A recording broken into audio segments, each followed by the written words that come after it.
Velvet Buzzsaw is written and directed by Dan Gilroy and is released directly onto Netflix. Director of the 2014 satire Nightcrawler, Gilroy brings the band back together, that is to say, Jake Gyllenhaal and Rene Russo are on the cast again, as well as his usual DP Robert Elswit, for another LA-set satire, this time in the contemporary art world. I really liked Nightcrawler back when it came out. It was a slick, dark comedy that showcased some tremendous performances, most notably Jake Gyllenhaal. But unfortunately, this really isn't the case with Velvet Buzzsaw, that I found very, very underwhelming. I don't really have any particular affinity for the art world. I don't find it particularly interesting, and I don't find the people in it particularly compelling either, but I also think that it's an exceptionally easy target. A lot of people will be on your side and say, yeah, fuck those pretentious douchebags and their overpriced, overrated garbage, as already illustrated by some of the greatest minds of our time. Conceptual art is shit. It doesn't enrich our culture. It degrades and cheapens society by exalting the vulgar, the crass, and the scatological. You tell him, PJ, although I do think I've already heard that one before. The exhibit juxtaposes the classical 19th century paintings and sculptures that Hitler loved and accepted, with the abstract modern art that he hated. This art he labeled degenerate. So it's really been done to death at this point in time, which is something that I already raised in my review of The Square about a year ago. Bullshit. Bullshit. Derivative. That I love. I absolutely love. That's just the air conditioner. You're really treading well-worn territory at this point, and you need to be extra creative in order to stand out and in order to make your point, which I don't think Velvet Buzzsaw really does at all. And to be fair, you could very much lay that criticism onto Nightcrawler. I mean, satirizing the media in film at this point has been done to death, probably even more so than the art world.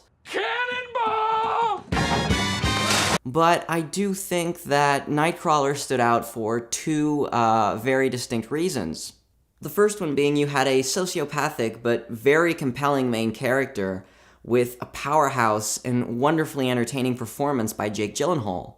And the second element that stood out to me in Nightcrawler was that it was gorgeously shot by Robert Elswit, who is also a longtime collaborator with Paul Thomas Anderson, for example. And those two elements are surprisingly totally absent from Velvet Buzzsaw. Most surprising is probably how flat and uninspired the cinematography is.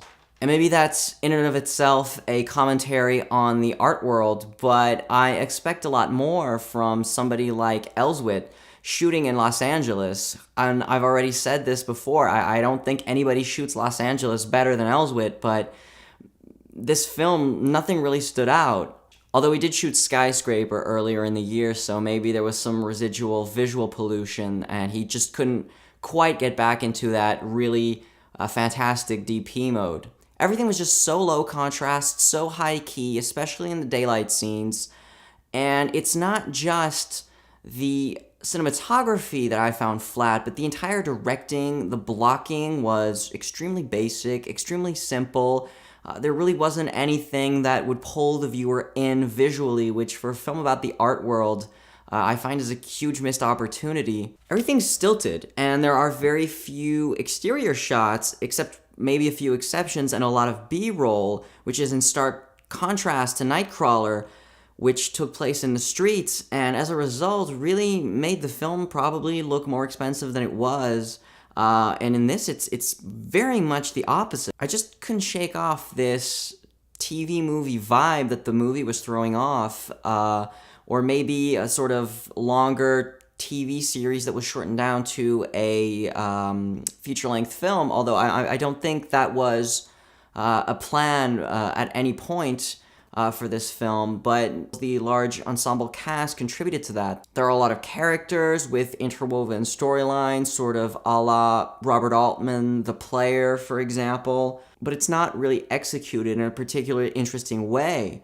Toni Collette's character, for example, is completely useless and could be completely excised from the film, which is unfortunate because she's great, but her greatness is completely wasted. But ultimately, I think the film's biggest sin is just how tame it is. In the horror department, first of all, it's actually pretty lame, this idea that the works of art are suddenly imbued by this spirit and are trying to kill the people that are profiting off them.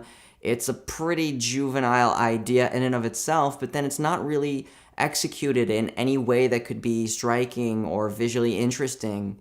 And the kills themselves are so incredibly dull. A Final Destination sequel puts them to shame.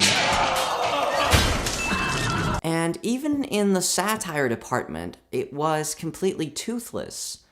Our main characters are greedy and self-serving, yes, but in Nightcrawler they were sociopathic and detestable. There's another film that came to my mind which also played in this satire with a horror, thriller-driven element in LA. It was The Neon Demon. The Neon Demon, which is a film that I find imperfect. I also have my issues with Nicholas Winding Refn, whom I find to be a brilliantly talented director in the visual department, but can't write a screenplay to save his life, and is also kind of juvenile in his metaphors and his themes. How many cocks can you entertain with that cute little cum dumpster of yours?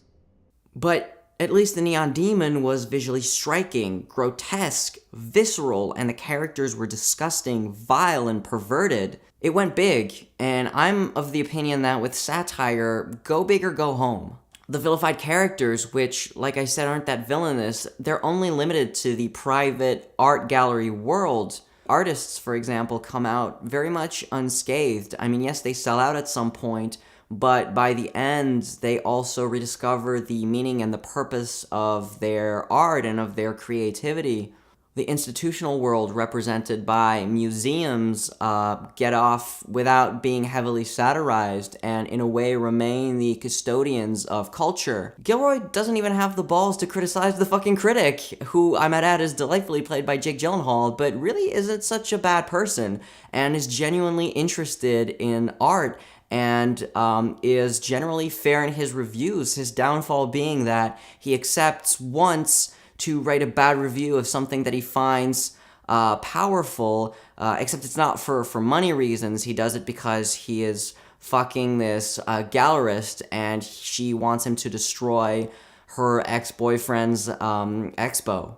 All of which makes for a film that is perfectly watchable, but ultimately very uninspired, quite boring, and honestly extremely, extremely underwhelming.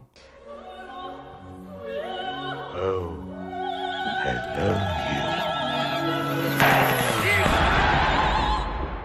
you. So as always, thanks very much for watching the video. Make sure to comment, subscribe, like the video, all that good stuff, and until next time, see ya!